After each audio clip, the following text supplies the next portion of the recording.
자, 오늘은 이제 165페이지에 보시면은 이제 형태별로 수익 인식을 하는 건데, 저번에 이제 이런 얘기 했었죠. 재화 얘기 했었어요. 재화. 자, 재화는 일반적으로 판매 기준을 사용하는 거예요. 그죠? 그 다음에 용역이 있어요. 용역. 용역은 이제 물리적 실체가 없으니까 이런 건 이제 계약을 먼저 맺어야 된다 그랬죠. 그래서 얘는 진행 기준을 사용한다 이렇게 얘기했어요. 이렇게. 자, 이제 오늘 해야 될 얘기는 뭐냐면은 요 재화의 종류별로 이제 얘기하는 거예요. 판매 형태별로 언제 수익을 인식할 것인가에 대한 얘기를 하는 거예요. 이렇게. 그러면 이제 거기 보시면 165페이지 첫 번째 보면 위탁 판매라는 게 있는데, 자, 위탁 판매라는 게 있어요. 자, 첫 번째가 위탁 판매. 자, 위탁 판매라는 거는 뭐냐면은 그 뒤에 보면 그림이 있는데, 거기 166페이지에 가보시면 그림이 있어요. 그림 4-5를 보시면, 자, 위탁자가 있는데, 자, A라는 회사가, 자, B라는 회사한테 물건을 팔아달라고 부탁을 하는 거예요. 그럼 B라는 회사가 물건을 팔아주죠. 고객한테 이렇게 물건을 팔아줘요. 가장 대표적인 형태가 뭐냐면은 책이라고 할 수 있어요. 책은 이제 출판사에서 서점한테 책을 판매해달라고 위탁을 해요. 그러면 이제 출판사에서 책을 대신 판매를 해주는 거예요. 그러면 물건을 팔아달라고 부탁하는 회사를 뭐라고 하냐면 이 회사를 위탁자라고 해요. 위탁자. 그 다음에 물건을 팔아주겠다고 약속한 사람을 우리가 수탁자라고 한다고요. 그러면 이제 위탁자는 수탁자한테 먼저 물건을 보낼 테니까 이거 물건을 보내죠. 이 물건을 보내는 걸 뭐라고 하냐면 적송이라고 한다고. 적송. 우리가 이제 위탁 판매에서 물건을 팔아달라고 부탁을 할 때 보낸 물건을 보내는 현상을 뭐라고 하냐면 적송이라고 하는 거예요.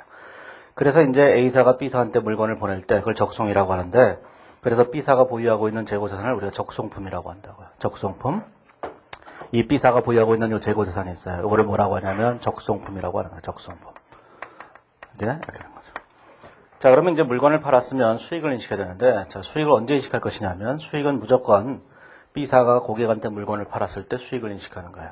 그럼 B사가 고객한테 물건을 팔죠. 자, 이 시점이, 자, 수익을 인식하는 시점이에요.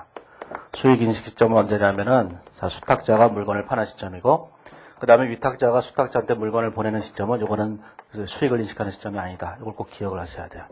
시험에서는 이게 말로 하는 문제로 자주 나오는데, 뭐가 나오냐면은, 위탁자의 수익인식 시점은 수탁자가 고객한테 물건을 판매하는 시점이다. 이렇게 써 있으면 맞는 거고, 그렇게 안 써 있으면 틀린 거예요.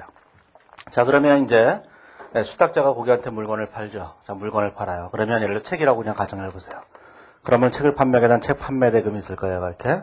책 판매 대금이 10,000원이 있다. 이렇게 생각을 해보세요. 이렇게. 자, 책을 판매하고 나면 이제 수탁자는 뭘 할 거냐면 서점 주인은 수수료를 받을 거예요. 수수료. 자기 나름대로. 대신 판매자가 그걸 우리가 뭐라고 하냐면 수탁 수수료라고 하죠. 그러면 수탁 수수료를 받을 거예요. 그러면 수탁 수수료를 예를 들어서 1,000원을 받았다고 이렇게 생각을 해보세요. 수탁 수수료. 그 다음에 이제 물건을 보내게 되면 그 발송 비용이 들어가잖아요. 택배비가 들어간다. 택배비. 자, 택배비의 경우에는 이제 고객이 부담하는 경우도 있고 수탁자가 부담하는 경우도 있어요. 그러면 고객이 부담하는 경우 빼고 수탁자가 만약에 부담한다. 그럼 수탁자가 부담을 하겠죠. 수탁자에게 부담한다고. 근데 수탁자가 이 적송 가격에 대해서 이 수탁자가 이 운임 여기다 이렇게 보낼 때 발생하는 이 운임을 수탁자가 부담한다고 할 때, 그거는 원래 수탁자가 내야 될 게 아니라 위탁자가 내야 될 돈이라고요. 위탁자가 자기 물건 팔기 위한 거니까. 따라서 수탁자한테 그 운임을 받아내야 돼요. 그래서 이거를 이제 판매 운임인데, 요 판매 운임이라고 하는 게 만약에 500원이 발생했다면, 500원을 뺀 나머지 금액만을 이렇게 보내주면 되죠. 그래서 9,500원만 이렇게 8,500원만 이렇게 보내면 돼요. 이렇게. 그러니까 물건을 팔았을 때 10,000원을 받고 팔았는데 그 중에서 1,000원은 뭐냐면은 수탁자가 받을 자기 수수료고, 그 다음에 500원은 위탁자가 내될 돈을 수탁자가 자기가 대신 내준 거예요. 그러면 뭐가 되는 거냐면 8,500원만 남겠죠. 이 8,500원을 나중에 위탁자한테 이렇게 송금을 해주면 된다고. 이렇게 송금을 해주죠. 송금을. 자, 그러면 이제 위탁자 입장에서 볼 때는 어떤 금액을 매출로 인식하는 거냐면은, 자, 위탁자 입장에서 본다면 위탁자는 요 금액을 매출로 인식하는 거예요. 요 금액을 매출로 이렇게 인식하죠. 이렇게. 그 다음에 이 수탁 수수료와 판매 운임이 있는데 이 두 개를 합한 금액은 뭘로 계산해야 되는 거냐면 일반적인 관리비로 보는 거예요. 물류 비용이나 이런 기타 비용으로 보는 거예요. 간접 비용으로 본다고. 간접 비용. 자, 옛날에는 이제 이거를 판매비와 관리비라고 했는데 새로운 기준에서는 이제 판매비 관리비 이런 계정이 없기 때문에 여기서는 그냥 대충 매출과 관련된 기타 간접 비용이다 이렇게 생각하시면 돼요. 그러면 이 매출 관련된 원가도 있을 거 아니겠어요? 매출 관련된 매출 원가가 있겠죠. 자, 매출 관련된 매출 원가는 뭘 말하냐면은 이 위탁자가 수탁자한테 물건을 보냈을 때 이 물건의 원가가 있을 거예요. 이 물건의 원가가 여기서 뭐가 되는 거냐면 매출 원가가 되는 거예요. 이렇게. 자, 그런데 위탁자가 수탁자한테 물건을 보낼 때 운임이 발생해요. 그 운임을 뭐라고 하냐면 적송운임이라고 하는데 이때 운임이 발생하죠. 이걸 적송운임이라고 한다고 할게요. 이 적송운임은 뭘로 처리하는 거냐면 이 적송품의 원가가 되기 때문에 이렇게 매출원가로 처리하셔야 돼요. 이렇게. 자, 이 적송운임에 대해서는 뭐 매출원가로 처리해서는 안 된다 이렇게 주장하는 사람들도 있는데 그렇게 하게 되면은 수익비용의 적절한 대응이 안 되기 때문에 절대로 안 된다고요. 이게 그래서 이 적송운임을 발생하자마자 비용 처리해야 된다 이렇게 주장하는 사람들도 있어요. 발생하자마자 얘를 비용 처리하게 되면 어떤 문제가 되냐면 수익비용의 적절한 대응이 안 돼요. 손익계산서의 가장 중요한 생각이 뭐냐면 수익비용의 대응. 재무상태표의 가장 중요한 생각이 자산부채 올바른 평가 이 두 가지가 항상 돼야 된다고요. 그러면 생각을 해보세요. 우리가 A사가 B사한테 물건을 보낼 때 물건 10개를 보냈다는 얘기죠. 이 10개를 보낼 때 운임이 얼마냐면 1,000원이었다고 생각을 해보세요. 자, 그러면 나중에 이 물건을 팔았겠죠. 물건을 팔았는데 전체를 다 못 판다고요. 이 중에서 예를 들어서 반만 팔았다고 생각해보세요. 5개만. 다 5개만 팔았다고 생각하면 5개에 대해서 매출도 기록할 때고 매출원가도 기록할 거라고요. 이렇게. 만약에 이 1,000원이라고 하는 적송운임을 전부 다 비용 처리한다면 실제로 전체 반밖에 안 팔렸는데 전체가 다 비용 처리됐으니까 나머지 5개는 비용이 더 과하게 계산될 거 아니겠어요. 그렇죠? 그러니까 수익비용의 적절한 대응을 위해서는 반드시 뭐가 필요하냐면은 이 비용이라는 것을 이 자산의 취득원가에 포함시키는 게 필요하다고요. 그래서 이거를 비용 처리한다고 하는 주장들이 있어요. 틀림없이 있는데 그런 주장들이 합리적이지 않다는 거예요. 이게 이론적으로 볼 때. 그래서 요거는 비용 처리하지 말고 자산의 취득원가로 처리하시면 돼요. 작년에 간평사 1차 시험에 출제를 했는데 적송운임은 자산의 취득원가로 처리하는 게 정답이었어요.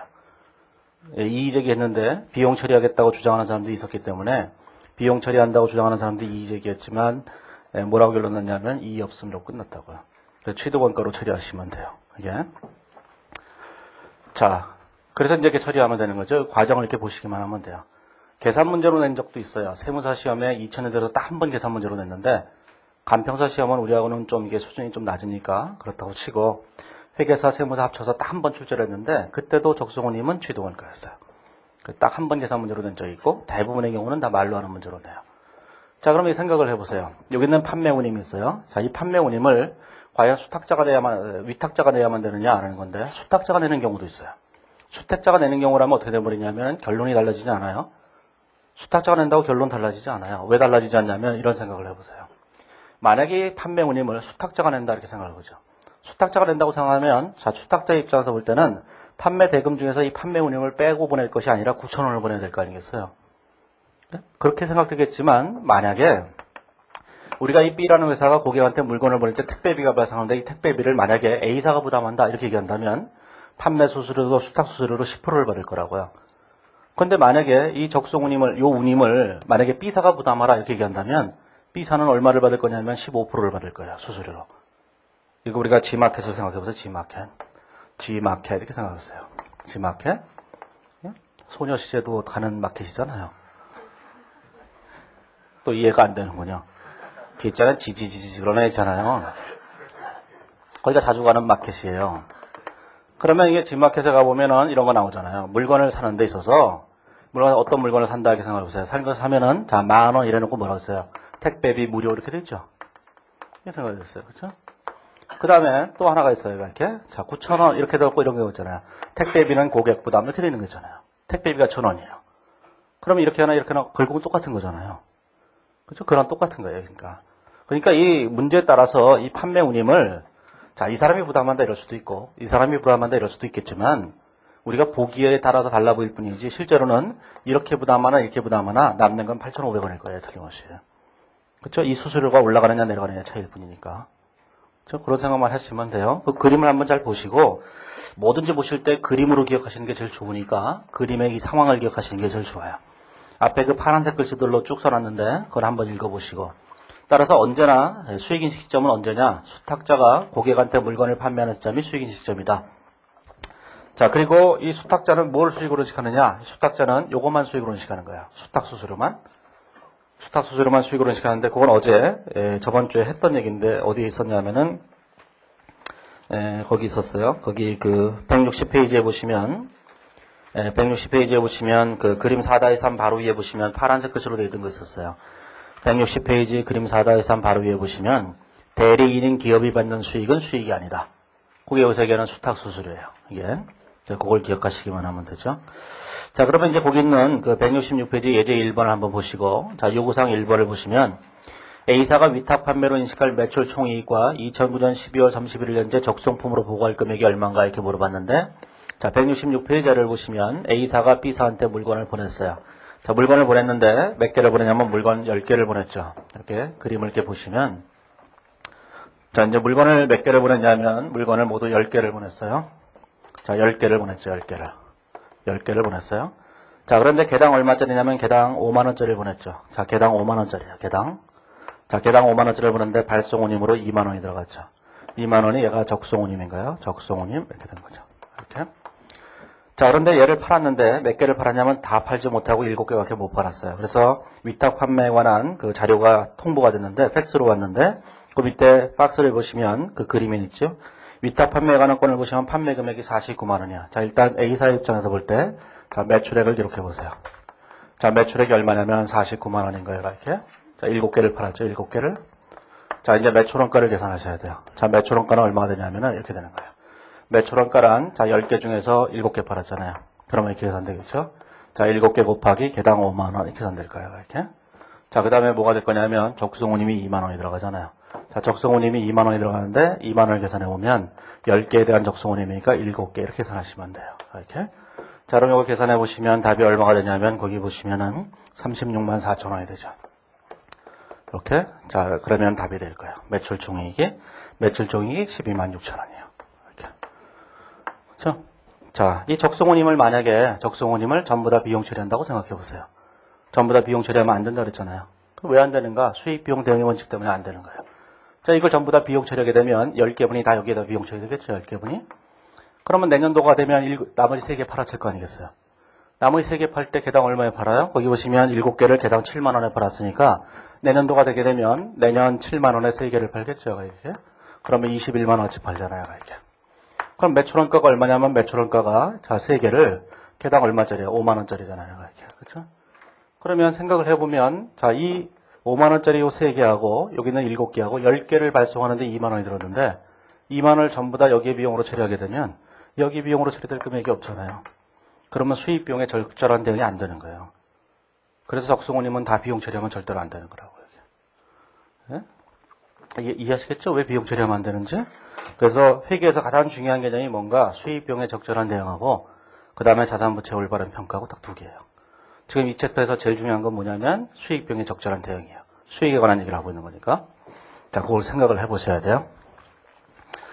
자, 그래서 이제 이렇게 계산하니까 매출 총이익이 얼마냐 이렇게 계산이 됐어요. 자, 이제 적송품 원가를 계산해주죠. 거기 보시면 오른쪽에 보시면 뭐라고 되어 있냐면은 요구사항 1번에 보면 적송품으로 보고할 금액은 얼마인가 이렇게 됐어요. 적송품으로 보고할 금액. 자, 적송품으로 보고할 금액이 얼마인가를 계산해 보시면 자, 이제 자, 36만 4천원어치가 매출원가로 보냈으면 나머지는 재고산으로 남아있을 거예요. 재고산으로 남아있는 건 자, 3개가 남아있겠죠. 개당 얼마짜리냐면 5만원짜리예요. 근데 발송하는데 2만원이 들었죠. 2만원이 들었는데 자, 10개 중에서 자, 3개가 될 거예요. 이렇게. 그럼 요게 적송품 원가가 돼요. 그러면 적송품 원가를 계산해 보시면 거기 얼마가 되냐면은 15만 6천원 이렇게 되죠. 15만 6천원 이렇게 되는 거예요. 이렇게. 그냥 하찮게 문제를 이렇게 만들어 놓은 것이 아니라 그 2001년도과 2002년도에 세무사 1차 시험 문제 출제할 때 뭘 했냐면은 매출 총이익하고 적송품하고 딱 2개 물어봤어요. 그래서 그거를 1번으로 물어본 거예요. 회계 처리가 그 밑에 있죠? 중요하지 않아요. 사람들은 회계 처리가 중요하다고 생각하는데 회계 처리 거의 안 물어봐요. 1차 시험에서 회계 처리 몇 개 묻느냐? 없어요. 안타깝죠. 우리는 회계를 많이 물어볼 줄 알았는데 회계 많이 물어보는 건 부기 시험이고 회계사나 세무사 시험에서 간평사 시험만 해도 이렇게 회계 처리 거의 없어요. 1차 시험 문제는 한 1, 2년에 한 번 나올까 말까요? 회계 처리. 2차 시험에서는 얼마나 나오냐? 전체의 10% 내지 20% 나와요. 분계가. 그러니까 분계를 못 해야 된다는 것이 아니라 분계는 할 줄 알아야 되는데 분계를 하면서 문제를 풀다 보면 먼 훗날 깨닫게 될 거예요. 나는 왜 이놈의 시험을 시간 내에 못 푸나? 그러면 이제 영원히 다른 세계로 가게 되죠. 자, 어쨌든 간에 분계는 하실 줄 아셔야 돼요. 마지막으로 분계는 한번 연습을 해보시고 분계를 연습해 보시면 돼요. 분계는 뭐 이렇게 복잡한 건 아니니까. 자, 그걸 한번 연습을 해보세요. 이게 별거 아니니까. 그래서 상품을 발송했을 때 제일 먼저 상품을 보내겠죠. 상품을 보낼 때 그거를 차변에 적송품이라는 계정을 사용한다 그 얘기예요. 그런데 운임이 들어갔을 거 아니겠어요? 자, 이 회계처리가 이렇게 된 거예요. 이렇게. 자, 상품이라는 재고산에 보유하고 있는 이 재고자산을 어디로 보냈냐면 적성품으로 이렇게 보낸 거예요. 이렇게. 근데 적성품으로 보낼 때 뭐가 들어갔어요? 운임이 들어갔잖아요. 그러니까 현금. 그래서 운임을 여기다 취득원가에 이렇게 포함시키는 거예요. 회계처리할 때 금액을. 그 다음에 이제 상품 판매 대금을 판매를 했을 때 어떻게 할 거냐라는 거죠. 이렇게. 자, 판매를 했는데 돈이 들어왔어요. 돈이 회수가 됐죠. 현금으로 얼마 이렇게 회수가 됐어요. 자, 그러면 거기 보시면 뭐라 그러냐면 166페이지에 보시면 제일 밑에 돈이 45만 5천 원밖에 안 들어왔잖아요. 45만 5천 원. 자, 물건을 얼마치를 팔았는가 그걸 보세요. 그럼 물건은 자, 77이 49를 49만 원어치 팔았죠. 49만 원어치. 자, 그러면 거기 보시면 밑에 수탁수수료하고 판매운임이 있어요. 자, 그래서 여기다가 수탁수수료로 자, 지급수수료예요. 받는 사람은 수탁수수료지만 우리가 주는 사람은 지급수수료가 되죠. 이렇게. 지급수수료가 2만 5천 원. 그 다음에 이제 여기다 매출운임이 나머지 금액이 되는 거예요. 그 다음에 이 적성품 중에서 일부를 여기다 적성품 매출원가 이렇게 처리하면 되죠. 이렇게 대체하시기 바라면 돼요. 낼 것 같아요? 그거 분계? 네, 너무 유치해서 안 내요. 이렇게. 자, 뒤로 넘어가 보시면 자, 168페이지 오면 가로 2번에 보면 할부 판매가 있는데 자, 이제 할부 판매라는 게 있어요. 할부 판매 이런 게 됐어요. 자, 할부 판매라는 건 뭐냐? 어제 이제 저번 주에 얘기할 때 얘기했죠? 장기 할부 매매. 장기 연물 조건의 할부 판매는 현재 가치로 평가한다. 그 얘기했으니까 여기서도 현재 가치 평가로 하시기만 하면 돼요. 그러니까 이게 이제 장기 할부 판매가 있고 단기 할부 판매가 있는데 단기 할부 판매라는 것은 1년 이내에 할부가 다 끝나는 거예요. 1년 이내에 할부가 끝나는 거는 현재 가치 평가가 중요하지 않다고 보기 때문에 현재 가치 평가 안 하는 거고 1년 이상이 되는 것만 현재 가치 평가하는 거예요. 그러니까 시험에서는 대부분 다 1년 이상이 되는 것만 시험에 나오죠. 자, 그래서 거기 보시면 파란색 글씨로 뭐라고 되어 있냐면 판매 가격은 수취할 할부 금액을 내재해잘 할인한 금액이다. 이렇게 되어 있어요. 저번 주에 얘기했잖아요. 장기 할부 연물 조건의 할부 매매는 현재 가치로 평가하는 것이다. 그랬죠. 내재해잘로. 자, 세 번째 줄에 보시면 이렇게 되어 있어요. 단기 할부 판매는 명목 금액과 현재 가치의 차이가 일반적으로 중요하지 않으므로 장기 할부 판매만 현재 가치로 평가한다. 이렇게 되어 있어요. 그래서 단기는 절대로 안 한다라는 생각을 하시면 돼요. 자, 그러면 그 밑에 168페이지 예제 2번을 보시면 이렇게 되어 있죠. A사는 2009년 1월 1일 취득원가 20만원의 헬리콥터 모형 한 대를 30만원에 판매하고 판매 대금은 3년 균등분할 조건으로 매년 말 10만원씩 회수하기로 했다 그랬으니까 장기 할부 매매가 되면 제일 먼저 해야 될 일은 우리가 이제 이걸 하셔야 돼요. 자, 이제 3년 만기 이렇게 그려야 되죠. 수직선을, 수평선을. 그 다음에 매년 10만원씩의 할부해서 주기로 했죠. 할부 대금을 이렇게 10만원씩 나눠서 내기로 했어요. 자, 여기에 대해서 이자를 내기로 했다고요. 자, 이자를 어떻게 내기로 했냐면은, 거기 보시면 가로 2번에 보면, 할부 매출 채권 잔액에 대해서 연 8%의 이자를 수령하기로 했다 그랬는데, 자, 요 기간 동안에는 얼마가 있었냐면, 자, 10만원이 있었어요, 10만원이. 원래는 제일 처음에 이때 30만원의 채권이 이렇게 있었죠. 자, 그러다가 1년이 지난 후에 10만원 갚았으니까 이때는 20만원 남았잖아요. 1년이 지난 후에 10만원을 또 갚았으니까 마지막에 10만원이 남았죠, 이렇게. 자, 그러면 채권이 요 기간 동안에는 30만원 있었으니까 30만원에 8%만 이자를 주면 된다고요. 그래서 38이 24, 24,000을 계산하면 돼요. 자, 두 번째는 20만원이 요 기간 동안 있었으니까 그때도 8%, 그래서 16,000원을 주면 되고 마지막 해에는 8,000원을 계산하시면 되죠. 자, 요거를 이제 현재 가치 평가하면 돼요. 이렇게. 자, 이제 현재 가치 평가를 하면 되는데 거기 현가계수가 있으니까 가로 2번에 현가계수를 이용해서 현재 가치 평가를 해보세요. 자, 각각 따로따로 계산하셔도 되고 요거 세 개는 똑같은 거니까 연금연가계수를 이용하고 얘네들은 따로따로 계산해서 좋고 그 편한 대로 하시면 돼요. 자, 여기서는 그냥 이렇게 해보죠. 자, 10만원. 자, 10만원 곱하기 자, 10% 자, 3기간 연금연가계수를 일단 사용하고 자, 플러스 자, 24,000원 곱하기 자, 10% 3기간 현가계수 1기간 현가계수를 사용하고 이렇게. 자, 두 번째로는 자, 16,000원 곱하기 자, 10% 2기간 현가계수를 이렇게 사용하고 자, 세 번째로 여기다 8,000원 곱하기 자, 10% 1기간, 3기간 현가계수 이렇게 사용하고 이렇게 사용하시면 돼요. 자, 그러면 이 현재 가치를 다 계산해 보시면 답이 얼마가 나오냐면은 오른쪽에 가 보시면은 289,731원 289,731원 이렇게 나와요. 이렇게. 자, 그러면 289,731원이 나오게 되면 우리가 이제 회계처리를 하셔야 될 거 아니겠어요? 자, 회계처리를 할 때 우리가 이렇게 회계처리하는 거죠. 자, 지금 물건을 판 거예요. 물건을 팔면 대변에 매출이라고 쓰는 거죠. 그 다음에 반대편에다 여기다가 매출원가라고 쓰죠. 우리가 수익과 비용은 총액주의에 따라서 유입액과 유출액을 따로따로 쓰는 거예요. 그래서 매출 따로 매출원가 따로따로 쓴다고요.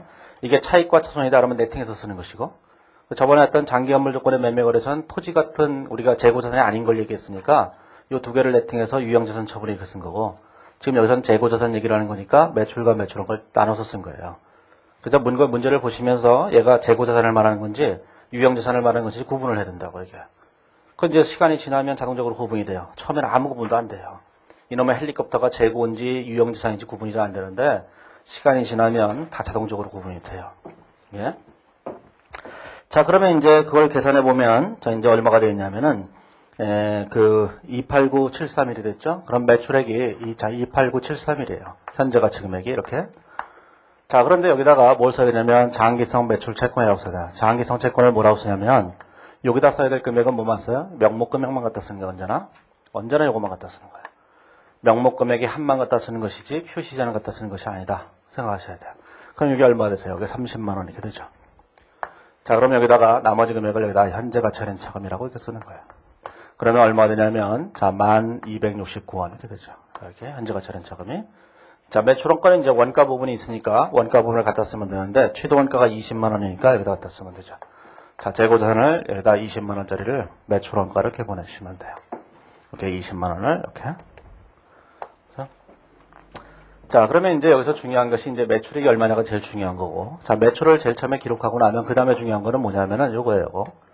요 장기성 채권에 대해서 현재 가치 할인 차감을 생각하고 이래야 될 거 아니겠어요? 자, 그럼 요거에 대해서 회계 처리할 때 이렇게 회계 처리하겠죠? 여기다가 자, 이자 수익을 이렇게 인식하고 자, 반대편에다 현금을 쓰고 여기다가 현재 가치 할인 차감을 이렇게 쓴다고요. 이렇게. 자, 이렇게 쓸 때 이자 수익은 항상 기초장부가액 곱하기 유효자율이에요. 무조건 기초장부가액이 얼마냐면 여기 289,731이니까 731 곱하기 10% 곱하시면 무조건 이자 수익 계산되죠. 그러면 28,973원 이렇게 돼요. 자, 표시이자가 저기 보시면 24,000원이 되죠. 그럼 얼마냐면 4,973원 이렇게 된 거예요. 실질이자 마이너스 표시이자는 상가액. 항상 계산하시면 되죠. 근데 이 문제는 아까 했던 저번 주에 했던 것과의 차이점은 뭐냐면은 자, 원금을 기말에 일부 상환해야 된다는 거예요. 일부 회수예요. 회수. 자, 회수하게 되면 여기다 이런 회계처리를 하나 하겠죠. 자, 차변의 현금으로 얼마를 회수하냐면 10만 원이라는 금액을 이렇게 회수한다고요. 이렇게. 그러면 여기다가 장기성 채권이 얼마가 되냐면 여기다 10만 원 이렇게 회수한 게 되죠. 그렇죠? 자, 그러면 얘를 삼각표를 그릴 때 여기 삼각표가 또 있어요. 삼각표를 그릴 때 저번에는 삼각표가 요거밖에 없었다고요. 실질이자, 자, 표시이자, 상가액. 그 다음에 여기 2009년 말 날짜 이거밖에 없었어요. 이렇게. 자, 이번에는 여기 원금 상환한 게 하나 더 있는 거예요. 그래서 칸을 하나 더 그리면은 이제 삼각표를 만드실 수 있어요. 자, 그러면 여기다가 이걸 생각을 해 보시면 되는데 이걸 지워버려서 보시고 자, 이제 뭐가 되는 거냐면 이렇게 생각을 해 보세요. 자, 우리가 이제 삼각표를 그릴 때 자, 여기다 일자가 있죠? 일자. 자, 그 다음에 뭐가 있어요? 자, 실질이자가 있고 자, 표시이자가 있고 자, 상가액이 있는 거예요. 상가액이. 그 다음에 여기 장부가액이 있었죠. 저번 주에는 이제 여기까지만 얘기했던 거예요. 여기까지만. 자, 그러면 이제 제일 처음에 장부가액이 얼마였었냐면은 289,731이었죠. 289,731 이렇게 됐었던 거예요. 요게 이제 1월 1일이죠. 2009년 1월 1일. 자, 2009년 말이 되면 자, 뭐가 되냐면 실질이자를 계산해야 되는데 자, 여기 있는 금액에다가 10%를 곱해요. 이렇게. 자, 그래서 28,973원 이렇게 계산되죠. 자, 그 다음에 표시이자가 얼마냐면 표시이자가 24,000원이죠. 자, 여기다 이걸 빼보세요. 그러면 자, 4,973원 이렇게 되는 거예요. 이렇게. 자, 그러면 여기다가 요 두 개만 더하면 끝났다고. 저번에는 요거 두 개만 더하면 삼각표가 완성이 됐잖아요. 자, 그런데 여기서는 항상 뭐가 있냐면 이 원금 상환한 걸 하나 더 써줘야 돼요. 그렇죠? 그래서 원금 상환한 걸 하나 더 써주게 되면 여기 있는 범위가 되죠. 이게 원금 회수액 이렇게 되는 거예요. 요 한 칸을 더 쓰는 거예요. 이렇게. 요 한 칸을 여기다 안 쓰고 여기다 써도 돼요. 중간에 아무 데나 써도 된다고요. 자, 그러면 여기다 한 칸을 더 쓰게 되면 원금 회수액이 10만 원이 이렇게 있는 거니까 자, 요 할인 발행 차금 상각이라고 하는 것은 이게 원금에 가깝게 가기 위해서 항상 플러스를 하고 그 다음에 요 금액은 원금을 갚은 거니까 점점 줄이면 돼요. 그러면 요 금액에다가 자, 요 금액을 더하고 자, 요 금액을 빼게 되면 여기 있는 장부 금액이 딱 계산돼 나온다고요. 이렇게. 그 장부 금액이 얼마냐면은 194704예요. 194704죠. 이렇게. 자, 그러면 이게 194704로 금액이 바뀌었기 때문에 다음 년도 상가액으로 갈 때 이 금액이 2010년 말이었는데 자, 우리가 저번에도 얘기했지만 저번 주에 상가액이 전년도 상가액의 미래가치로 간다 그랬잖아요. 이번에는 안 간다는 얘기예요. 그 이유는 뭐 때문이냐면 원금을 일부 회수하게 되면 그게 미래가치로 안 가요. 그래서 전년도 상각에 미래가치로 간다 이런 산식을 항상 언제만 성립하느냐, 원금을 갚지 않았을 때, 요 금액이 0일 때만 성립하는 거잖아. 그걸 꼭 주의를 하셔야 돼요. 하지만 어떠한 경우라 하더라도 이거는 항상 성립하게끔 돼 있어요. 뭐가 성립하냐면 이건 항상 성립해요. 우리가 이제 지금 여기 이렇게 돼 있지만, 자 10만 원이 있죠. 여기 10만 원 있어요. 10만 원, 자 10만 원 있죠. 그 다음에 표시이자가 여기 24,000원이 있고, 자 여기 16,000원이 있어요. 이게 8,000원이 있죠. 이렇게. 자 이날 현재 장부가액이 얼마겠어요? 이렇게 되는 거예요. 이렇게. 요 금액의 현재 가치 이렇게 되는 거예요. 무조건. 네? 자 그러면 예를 들어서 2010년 말에 장부가액이 얼마나 이걸 물어봤다고 해보세요. 이걸 물어볼 때 그냥 어떻게 계산하면 돼요? 이렇게 계산하면 돼요. 이렇게 계산하면 되는 거예요. 그냥 나누기 1.1 그러면 나와요. 그러면 아주 순식간에 계산되죠. 그럼 만약에 이런 문제들이 있어요. 실제로 3년 만기를 주면서 이날 현재 장부 금액이 얼마 이렇게 묻는 문제들이 있다고. 이런 문제들을 현재 가치로 평가해서 이렇게 계산을 내면 굉장히 많은 시간이 필요하다고. 그러면 1분이 걸릴지 얼마가 걸릴지 모르죠. 하지만 우리는 순식간에 계산하는 거예요. 나누기 1.1이라고. 저번 주에 했던 것 중에서 제일 중요한 게 뭐냐. 유의자율법을 적용하게 되면 언제나 미래연금의 현재 가치가 장부가액이 된다. 이게 제일 중요한 거예요. 예. 자, 이제 객관식에서는 별로 중요하지 않지만 나중에 주관식에서는 이제 재무상태표를 작성하라 이런 경우가 가끔씩 있어요. 그러면 재무상태표를 작성하기 위해서 자, 이게 뭘 해야 되는 거냐면 이걸 하셔야 돼요. 이걸 잘 보시면 자, 2009년 말까지 회계 처리했다고 생각해 보세요. 그럼 여기다 현금까지 받았겠죠? 현금 10만 원 여기다 이렇게 됐겠죠? 예, 장기성 채권이 여기다 이제 10만 원 이렇게 된 거예요. 이렇게. 그러면 여기까지 회계 처리하고 나면 장부 금액이 얼마가 됐냐면 194704 이렇게 된 거예요. 이렇게. 자, 그러면 194704라고 됐으니까 그걸 가지고 이런 생각을 해보세요.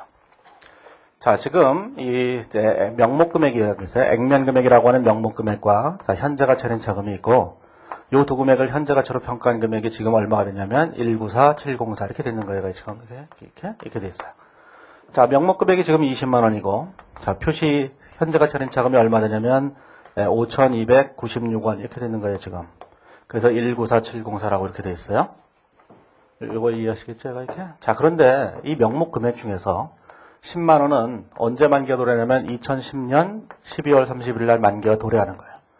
자, 또 하나는 2011년 12월 31일 날 만기가 도래해요. 그러면 2010년 12월 31일 날 만기가 도래하는 10만 원과 또 1년 후에 만기가 도래하는 10만 원과 이렇게 딱 두 개가 있잖아요, 이렇게. 자, 이때 만기가 도래하는 금액은 1년 이내에 만기가 도래하니까 뭐가 되냐면 얘는 유동자산으로 분류를 하셔야 되는 거예요. 이렇게. 자, 얘는 뭘로 분류를 해야 되느냐? 얘는 1년 이후가 되는 거니까 얘는 비유동으로 분류를 하셔야 돼요. 이렇게. 객관식에서는 이게 잘 안 나오는데 주관식에서는 이거를 가끔 재무상태표에 표시하라 이런다고요. 그럼 유동과 비유동을 나눠서 표시를 해야 될 거 아니겠어요? 자, 그러면 이 원금을 나누는 건 별로 어렵지 않아요. 자, 원금을 나누는 거는 그냥 이렇게 나누기만 하면 되죠. 자, 원금을 나눌 때는 그냥 단순하게 재무상태표에다가 이렇게 나누면 된다고요. 여기다가 자, 비유동자산이라는 게 있고 자, 유동자산이라는 게 이렇게 있어요. 그러면 여기다 채권이 있겠죠. 자, 여기 장기성 채권이 있어요. 왜 비유동을 위에다 썼는지 아시겠죠? 우린 그러기로 했잖아요. 파격적으로. 예? 옆에서 유동을 먼저 쓰는 사람도 있으면 확 무시하세요. 이런 국제기준도 모르는 것들이 이렇게 한마디 하면 돼요. 예? 물론 이제 그렇다고 틀린 건 아니지만 우리는 그냥 멋있게 비유동을 앞에다 쓰는 거예요. 그럼 비유동하면 장기 채권, 여기다 채권이 되겠죠, 이렇게? 그렇죠? 자, 그러면 요게 10만 원이라는 건 알 수 있다는 게 이거. 자, 그러면 요 현재 가치 할인 차금도 쪼개야 되는 거예요. 이렇게 쪼개야 돼요? 그럴 거 아니겠어요? 자, 현재 가치 할인 차금을 어떻게 쪼갤 것인가를 알아야 되는데 이게 이렇게 된다는 걸 기억하시면 되는 거죠. 자, 이제 만기가 2년 남았죠. 자, 10만 원짜리가 하나 있고 또 하나의 10만 원짜리가 또 있는 거잖아요. 그렇죠? 이렇게. 근데 이자가 요거에 대해서 8,000원이죠. 요거에 대한 이자가 얼마야? 8,000원, 8,000원 이렇게 돼 있는 거잖아요. 이렇게. 그렇죠? 언제나 이자는 원금만을 따라다니는 거예요. 그럼 원금이 10만 원이라면 요거에 대한 이자가 이렇게 된 거예요, 지금. 그 다음에 요 10만 원에 대한 이자는 이렇게 된 거예요. 자, 지금 여기서의 주장은 뭐냐면 요거는 유동이고 얘는 비유동이다. 이렇게 주장하는 거예요.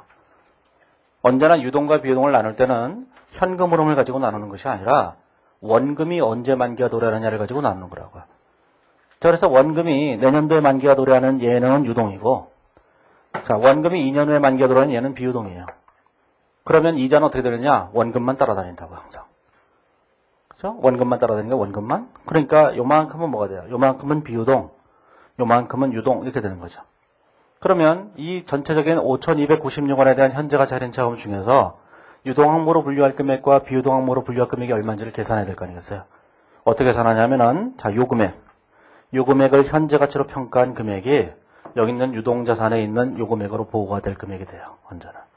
그래서 그 뒤에 가보시면 이제 이렇게 돼 있죠. 170페이지에 보시면 거기 2번에 회계 처리가 있고 제일 위에 보면 유동 항목을 분류를 해놨는데 2009년 12월 31일 현재 입장에서 볼 때 2010년에 만기가 도래하는 명목금액 10만원짜리에 대한 미래연금을 현재 가치로 평가해서 98,183원을 계산해놨죠. 자, 이 금액이 얼마예요? 98,183원이라고 이렇게 돼야만 한다. 그런 뜻이에요. 이해하시겠죠? 이게 현재 가치 금액. 자, 그러면 여기다 현재 가치 할인 차금이 계산되겠죠. 자, 원래는 이 금액이나 다 어디 있었어요? 다 여기 있었다고 이게. 그러니까 여기 있는 금액을 여기로 이렇게 대체를 해야 된다고. 대체를 하기 위해서는 그 밑에 분계가 있어요. 대체 분계는 간단해요. 대체 분계는 간단해서 170페이지에 보시면 제일 밑에 분계가 2009년 12월 31일째 제일 밑에 분계가 두 개 있는데 장기 매출 채권 10만원을 매출 채권으로 대체하는 분계가 하나 있어요. 장기 매출 채권이라는 자산을 줄이고 매출 채권으로 늘려주는 분계가 하나 있고 그 밑에 현재 가치 할인 차금을 비유동 자산에 있는 거를 늘리고 유동 자산에 있는 걸 줄이는 이런 분계가 있죠. 뭐 거꾸로지만 아무튼 간에 그게 1817원이 있어요. 자, 그 두 개의 분계만 하시면 되는 거예요. 자, 그 대체하는 분계를 우리가 그러면 앞으로 계속 해야 되느냐 하면 계속 할 필요 없어요. 이거를 이제 모든 책에다 다 해놓는 사람들이 있어요. 다 미쳐서 그래요. 하지 마세요. 그러면 책이 엉망이 돼버려요. 모든 분계를 할 때 대체 분계만 있어요. 사채를 할 때도 뭐냐면 사채로 마지막 전에는 또 대체를 해야 돼요. 무조건. 그러면 시험에 나오지도 않는 걸 죽어라고 하는 거예요.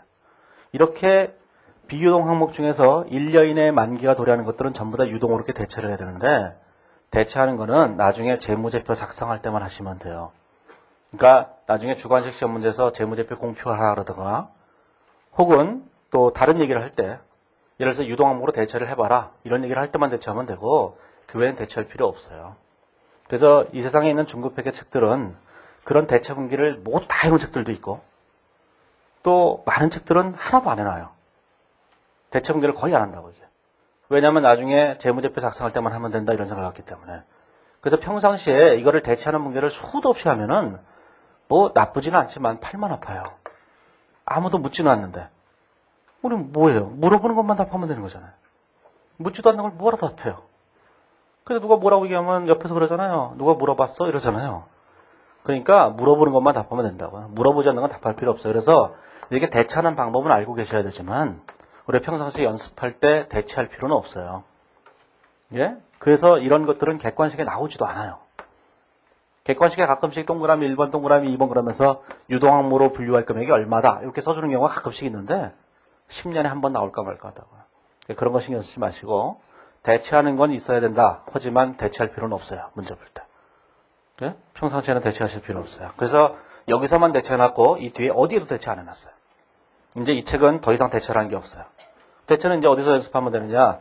주관식 문제집 같은 데 가서 2차 문제집 같은 데 가서 그때 문제 보면 자 유동과 비유동을 구분해서 공시해봐라 이런 문제들이 있어요. 그때 공시해 보시기만 하면 돼요. 지금은 항상 이렇게 분류를 하는 것이 원래 원칙적으로 맞는 거다 이런 정도만 아시면 돼요. 자, 그러면 이제 171페이지에 오면 가로 3번에 보면 미인도 청구 판매라는 게 있는데 여기서부터는 마음이 참 그래요. 왜냐하면은 이게 직역을 해놨다 그랬잖아요. 직역을. 말이 어려워 죽겠어요. 영어를 그냥 직역해놨어요. 이게 결론 실무지침이라는 게 있어요. 실무적용지침. 이제 실무적용지침이라는 게 있어요. 작년도 이제 2월 28일 날 12월 30일 날 공표된 게 있잖아요.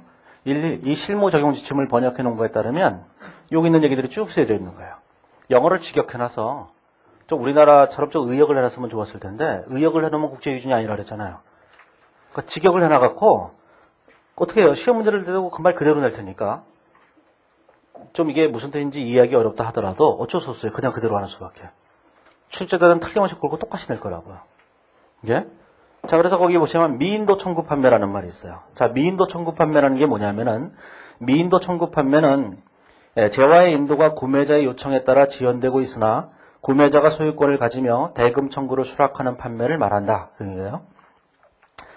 그래서 이제 재화의 인도가 구매자의 요청에 따라서 지연되고는 있지만 구매자가 소유권을 갖고 대금 청구를 수락하는 판매 이겠죠. 그러니까 일단 물건을 팔았는데 물건 아직 안 줬어요. 근데 계약은 다 이루어진 거예요. 물건만 주면 돼요. 근데 사과한 사람이 아직 물건 가져올 필요 없다는 거예요. 그런 게 미청구 인도 판매요? 미청구 인도 판매? 미인도 청구 판매요? 그만이나. 자, 그런 경우에는 그 밑에 있는 네 가지, 그 네 가지를 충족하는 경우 소유권을 가지는 시점에 수익을 인식하는 거죠. 네 가지 읽어보시면 돼요. 네 가지만 나오면 막 흥분해야 된다 그랬잖아요. 그게 객관식의 특성이에요. 그게 중요하냐, 실무적으로 중요하지 않냐, 이런 건 중요하지 않아요. 다만 네 가지라는 거죠. 출제자가 동그라미 5번만 쓰면 간단하게 문제를 만들 수 있다. 그게 네 가지가 써 있는 것의 장점이에요. 그래서 시험에서는 실제로 네 가지가 써 있는 것 중에서 시험 나오는 게 굉장히 많이 있다고요. 저는 이 경우는 별로 중요하지 않다고 보는데 워낙 네 가지가 중요한 거라서 그냥 써놓은 거예요. 자, 그러나 인도 시점에 맞추어 재화를 취득하거나 생산하겠다는 의도만 있는 경우에는 수익을 인식하지 않는다. 이렇게 돼 있어요. 그런 말들을 하나씩 읽어보시고 객관식 시험에 그게 보기로 하나씩 나오는 거예요. 예? 주관식 용어는 아니에요, 절대로. 객관식에서 그런 게 말이 하나씩 나와요. 자, 4번에 설치 및 검사 조건부 판매가 있어요. 자, 설치 및 검사 조건부 판매라고 하는 것은 설치와 검사를 해주는 것을 조건으로 판매를 하는 거예요. 자, 일반적으로는 대부분 다 그래요. 자, 설치 검사 조건부 판매가 없는 경우는 이 세상에 없어요. 자, 이제 설치 조건부 판매라는 것도 있고, 자, 검사 조건부 판매라는 거 있죠. 설치와 검사를 동시에 하는 경우도 있어요. 예를 들어서 텔레비전이 있죠. 자, 텔레비전을 하이마트에서 사요. 우리는 하이마트에서 사야 되죠. 하이마트에서 비교하고 사려잖아요. 하이마트에서 텔레비전을 사요. 텔레비전을 사면은 텔레비전을 100만원짜리 텔레비전을 사죠. LCD 텔레비전을 사요. 그러면 얘기하잖아요. 언제까지 설치해 주실래요? 이러면은 설치는 직접 하세요. 이러면 뭐야 이건. 그리고 옆에 가게로 가버리죠. 우리는 텔레비전을 사면 당연히 설치해 주는 거예요. 자, 그러면 집에 와서 설치를 해주죠. 설치해 주는 그 즉시 끝나는 거예요. 하지만 설치만으로 끝나지 않아요. 켜봐야 되잖아요. 요즘은 텔레비전이 하루 종일 나오니까 아무 때나 와서 그냥 설치해 주면 되지만 아주 옛날에는 이 7080 시대, 이 암울했던 시대가 있어요. 이런 시대는 텔레비전이 밤에만 나와요. 그 설치하러 밤에 오는 거예요. 아니, 설치한 다음에 텔레비전을 켜봐야 될 거 아니겠어요? 그쵸? 그러니까 그때 설치는 늘 밤에 하고, 근데 그때 설치 기사는 낮에 놀고 밤에만 일했다고요. 밤에 설치를 해줘야 되니까. 뭐 설치 별거 있나요? 그냥 톡톡기만 하면 되는 건데. 아무튼 간에 설치하고 검사를 동시에 한다고요. 그러면 검사가 끝났을 때 판매가 되는 거예요. 전부 다. 자, 우리가 이런 상황을 보세요. 식사를 하죠. 식사를 하는데 김치찌개를 시켜요. 자, 김치찌개를 시키면 김치찌개도 재화의 공급이잖아요. 아니 몰라요? 김치찌개 시키면 이게 보여요 눈에. 그럼 재화잖아요. 딱 보면 우리는 뭐부터 하죠? 검사부터 하죠. 아, 그냥 그지처럼 확 집어먹어요? 거기 바퀴벌레가 있는지도 모르고? 예? 제일 나쁜 건 이제 먹다 보니까 나왔을 때 제일 심각하잖아요, 이게. 가끔씩 머리카락도 나오고, 별게 다 나오잖아요, 이게. 자, 그러니까 그런 것도 우리가 물건을 시킬 때도 전부 다 검사를 해보는 거예요, 전부 다. 육안으로. 대부분의 검사는 설치와 동시에 또는 인도와 동시에 대부분 금방 끝나요. 예? 텔레비전을 설치하는데 설치가 너무 간단하잖아요. 들고 와서 그냥 코드만 딱 꽂아주면 끝나는 거잖아요. 그러니까 설치가 금방 끝난다고 이게. 그래서 거기 보시면은 동그라미 1번에 보면 설치 과정이 성격과 너무 단순해요. 설치가. 그런 경우에는 뭐가 됐어요?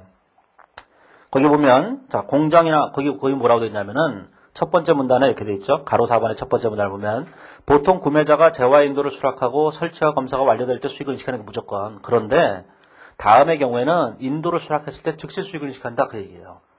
그 얘기는 뭐냐면 동그라미 1번에 보면 설치 과정이 성격한 단순해요. 너무. 텔레비전을 샀어요.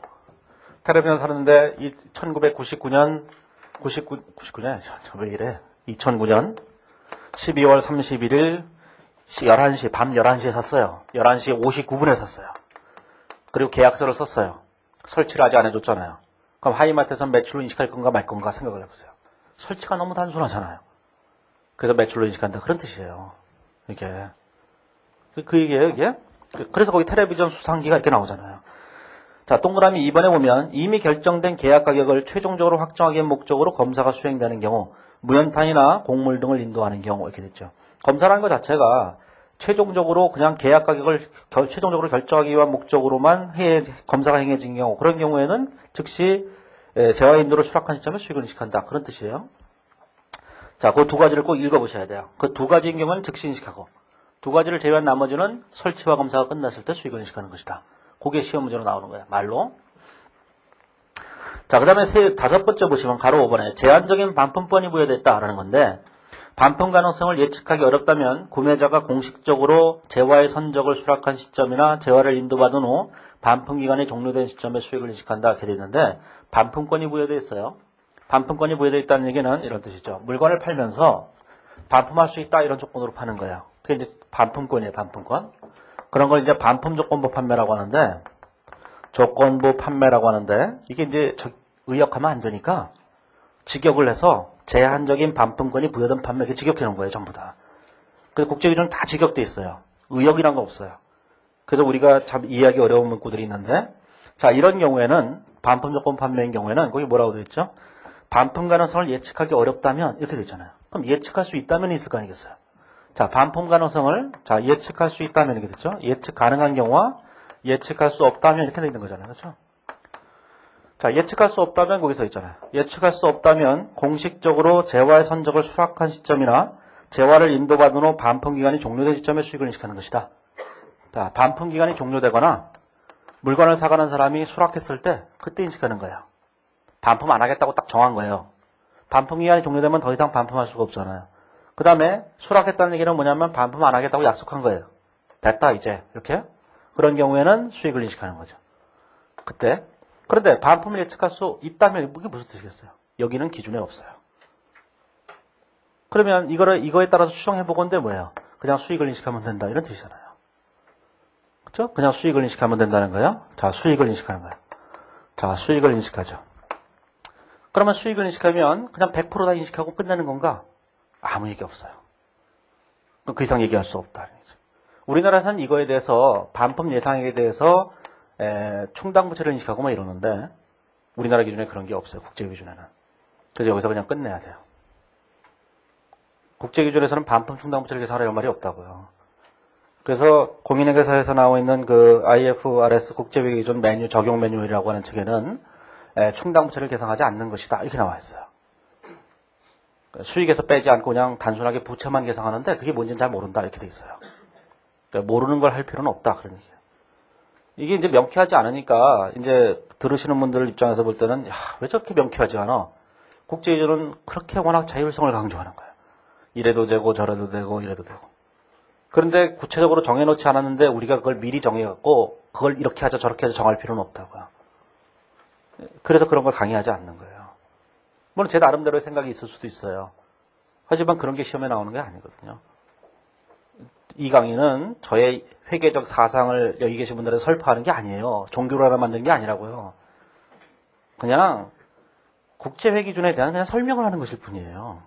거기 있느냐 없냐가 중요한 것이지 실적으로 그거를 실무에서 어떻게 할 거냐 이런 건 내가 관심사항이 아니다라는 거죠. 우리는 시험만 합격하면 되는 거예요. 이상 필요 없어요. 자, 요 얘기밖에 없는 거예요. 그냥 수익을 인식한다. 얼마큼 인식하느냐 이런 얘기는 없어요. 그냥 수익을 인식한다. 그런 걸 끝내는 거예요. 저번에 잠깐 얘기했죠. 저거 앞쪽에서. 자, 그 다음에 인도결제 판매라는 게 있어요. 인도결제 판매라고 하는 게 있는데 인도결제 판매라고 하는 것은 인도가 완료되고 판매자나 판매자의 대리인이 현금을 수취할 때 수익을 인식하는 것을 우리가 인도결제 판매라고 하는 건데 이게 구체적으로 우리나라에서 어떤 형태인지는 정확하게 예측하기가 힘든데 그러니까 인도가 완료되고 돈을 받았을 때 수익을 인식한다는 거예요. 그런 조건을 인도결제 판매라고 한다는 건데 갑주 5번에는 제가 이렇게 써놨죠. 매입의사를 결정하는 시용판매와 유사한 형태라고 할 수 있다고 생각을 했는데 그랑 똑같지도 않은 것 같아요. 시용판매라는 것은 물건을 팔고 난 다음에 그 물건이 마음에 들면 사겠다고 의사를 표시하면 수익을 인식하는 건데 여기서는 돈을 받으면 수익을 인식하는 거예요. 완벽하게 일치하지가 않아요. 그래서 이제 뭔지 정확한 게 이런 게 없으니까 그냥 여기서는 그냥 비슷한 거 아닐까 이렇게 얘기했을 뿐이에요. 밑에 거 신경 쓰지 마세요. 우리는 국제 기준만 하는 거니까 인도결제 판매라고 하는 것은 대리인이 현금을 수취할 때 수익을 인식하는 거예요. 무조건. 말 그대로 나오니까 신경 쓸 필요 없어요. 자, 172페이지에 보시면 가로 7번에 보면 완납인도 예약 판매라는 게 있는데 완납인도 예약 판매라고 하는 것은 구매자가 최종 할부금을 지급한 경우에만 재화가 인도되는 판매를 말한다. 이게 됐어요. 우리나라에 이런 조건이 있는지 없는지 그런 건 관심 갖지 마시고 국제기준은 전 세계에 있는 모든 얘기를 하는 거잖아요. 어떤 미친 나라는 이렇게 하나 보죠. 물건을 살면서 할부로 돈을 내라는 거예요. 돈을 다 낸 다음에 돈을 마지막으로 내면 그때 물건을 주겠다는 거예요. 뭐예요 이게 도대체? 이게 황당하죠? 우리는 이때부터 줘야 되잖아요. 이때부터. 근데 그런 나라도 있잖아요. 이때부터 주고 나면 그 다음부터 돈을 안 내는 나라도 있을 수 있죠.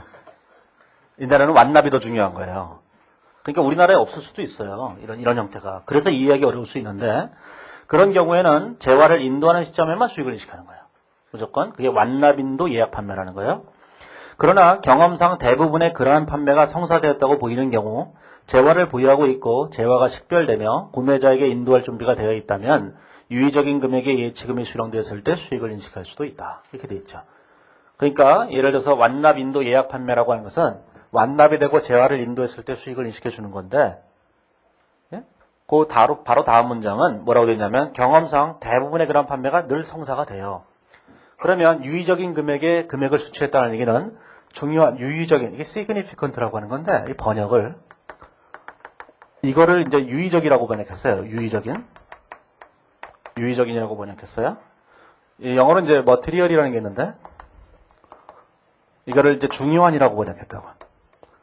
2007년 12월 30일 날 국제회계기준 번역했던 데서는 이 두 가지를 영어를 전부 다 중요한이라고 번역했었어요. 이걸 전부 다 중요한이라고 번역했다가 사실은 significant하고 material은 다르잖아요. material이 무거워 보이죠? 아니 그 느낌을 딱 보면 무거워 이렇게 되잖아요. material 참. 그 마돈나의 노래도 있잖아요. 마돈나의 머티리얼 거리라고 무거운 여자 이런 것도 있잖아요. 네, 있잖아요. 그 머티리얼 거리라고. 그처럼 이제 국제기준에 2007년도에 번역할 때는 그냥 똑같이 번역했는데 2008년 말에 번역을 하면서 번역을 좀 바꿨어요. 그 significant를 중요한이라는 말 대신에 유의적인이라는 말로 표현을 좀 바꿨다고. 그래서 그래서 제가 뒤에 미처 못 고친 부분들이 있어요. 그건 나중에 정보표로 나눠드릴 거예요. 예? 그래서 아무튼 간에 유의적이라는 표현과 중요하다는 표현은 이런 약간의 차이를 보이는 거예요. 예, 한국인은 잘 몰라요. 이게 무슨 차이인지. 저는 느낌상으로 무겁다 가볍다 이거밖에 없는데 아무튼 간에 significant하고 material의 차이예요. 유의적인 둘 다 그냥 중요한이라고 생각하셔도 돼요. 상당한 금액에 의미 있는 금액에 이런 게 significant라고 생각하면 돼요. 의미 있는 금액에. 그러니까 의미 있는 금액 이상을 받아요. 그러면 의미 있는 금액의 이상을 받으면 이 시점에서 그냥 인식해도 좋다. 그런 뜻이에요. 그 두 번째 문단의 얘기가. 자, 8번에 보시면 재고가 없는 재화의 판매 대금을 수취하는 주문. 자, 현재 재고가 없는 재화를 인도하기 전에 미리 판매 대금의 전부 또는 일부를 수취하는 주문의 경우에는 고객에게 재화를 인도한 시점에 수익을 인식한다. 이건 뭐죠? 돈부터 먼저 받았다. 그런 뜻이에요. 일반적으로 얘기하는 우리가 뭐죠? 선수금 얘기하는 거예요. 예? 자, 그 다음에 가로 9번에 보시면 판매 후 재매입 약정이라는 게 있어요. 자, 판매 후 재매입 약정이라고 하는 것은 물건을 판매한 다음에 다시 매입하는 약정에 따라서 판매하는 걸 우리가 재매입 약정이라고 하는 건데 그런 거는 일반적으로 뭐냐면은 수익을 발생시키는 거래가 아니기 때문에 수익을 인식해서는 안 된다. 이렇게 써 있는 거예요. 자, 그래서 이제 이게 무슨 뜻이냐면 이런 거죠. 재매입 약정이라는 것이 원래는 그 내용을 설명하면 이래요. 자, A라는 회사가 있는데 A라는 회사가 자 이제 돈이 급한 거예요. 돈이 급하니까 B사한테 아는 사이니까 B사한테 1억 원만 빌려달라 이렇게 얘기한 거죠. 그러면 B사는 1억 원을 빌려줄 이유가 절대로 없는 거예요. 그렇게 요즘 같은 세상에서 1억 원을 빌려줄 리가 없죠. 그래서 A사가 뭐라고 얘기하냐면 자기가 보유하고 있는 재고자산이 있는데 이 재고자산을 B한테 사가라고 얘기하는 거예요. 내가 팔 테니까 판매를 할 테니까 네가 이걸 사가라 1억 원어치 이렇게 얘기를 하는 거예요. 그럼 B사 입장에서 볼 때는 황당하잖아요. 그럼 네가 딴 사람한테 팔지 왜 나한테 팔고. 하지만 이 물건은 안 팔리는 물건이거든요. 지금 안 팔리니까 아는 사람 B사한테 너보러 사가라고 얘기하는 거예요. 근데 B사 입장에서 볼 때는 자기도 사갈 필요가 별로 없거든요. 그래서 안 산다고 얘기하는 거죠. 그래서 A사가 뭐라고 얘기하는 거냐면은 그러면 네가 지금 사가면 내가 한 달 후에 다시 사갈게 이렇게 약정하는 거예요. 자, 이게 뭐예요 도대체? 이 B사가 돈 빌려달라니까 이 자식이 안 빌려주니까 어쩔 수 없이 재고산을 담보로 제공한 거예요. 그게 이 얘기예요.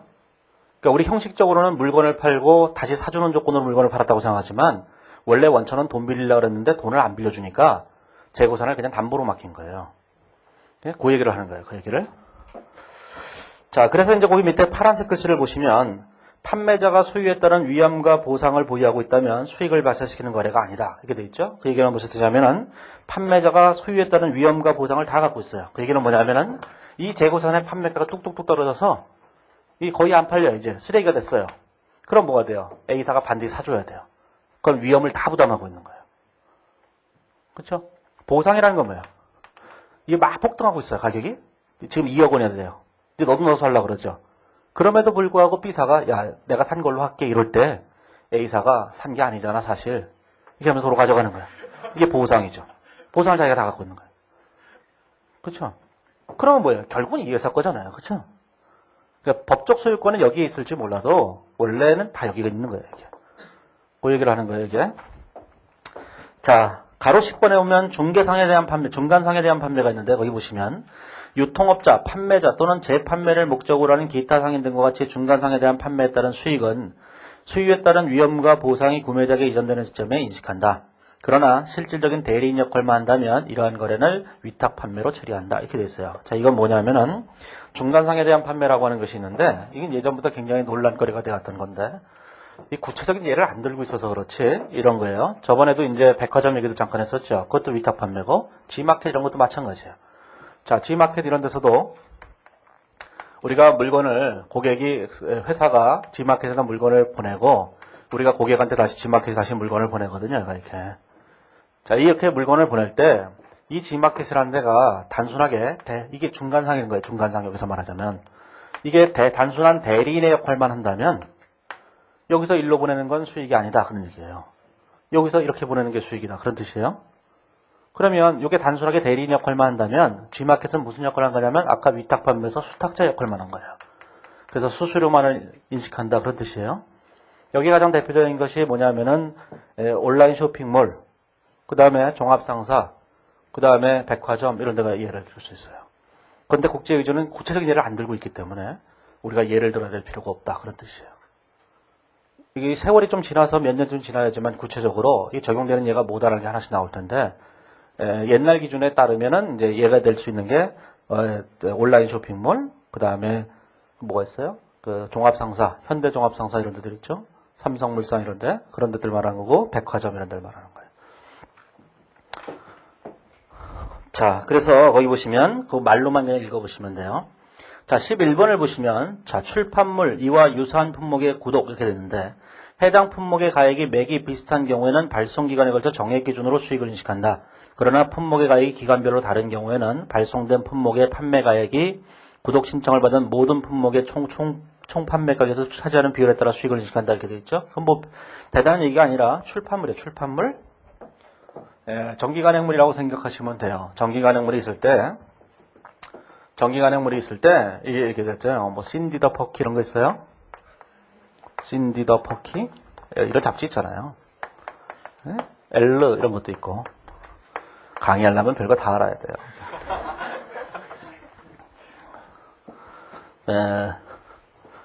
그러면 신디 더 퍼키라는 잡지를 뭐 한 달에 뭐 10,000원짜리 잡지다 이렇게 얘기하면 월에 10,000원이다 그러면 1년 구독한다고 생각하세요. 1년 구독. 1년 구독한다 그러면 한 10만 원이면 1년 구독을 할 수 있죠? 깎아주잖아요. 그러면 1년 구독하게 되면 이걸 어떻게 수익으로 인식해야 되느냐? 그러는 거예요. 어떻게 하면 되겠어요? 자, 12분의 10 이렇게 인식하면 되겠죠? 12분의 1 이래갖고 한 달에 8,000 얼마씩 이렇게 인식하면 된다고요. 그렇죠? 자, 그 다음에 L라는 잡지를 하는데도 자, 월 얼마씩이냐면 9,000원짜리 잡지라고 생각을 해보세요. 근데 이거를 1년 구독하게 되면 9만 원에 구독할 수 있죠. 그렇죠? 그럼 이것도 인식하려면 자 12분의 1 이렇게 인식하면 되겠죠. 이렇게. 자, 두 개를 동시에 구독하게 되면 이번엔 18번에 구독할 수 있잖아요. 안 해보셨어요? 같은 출판사에 나오는 잡지를 두 개를 동시에 구독하면 할인을 또 해주잖아요. 그러면 이거를 어떻게 할 거냐는 거죠. 이거를 일단 요것과 요걸로 이제 나눠야 되는 거예요. 일단. 네? 나누면 이제 신디 더 퍼키하고 엘로 두 가지로 나눠지겠죠. 나눈 걸 가지고 12분의 1씩 이렇게 배분하면 되는 거죠. 그냥 단순하게 뭐예요? 단순한 정액법이에요, 그냥. 그렇죠? 정액법, 단순하게 그냥 계산하는 거예요.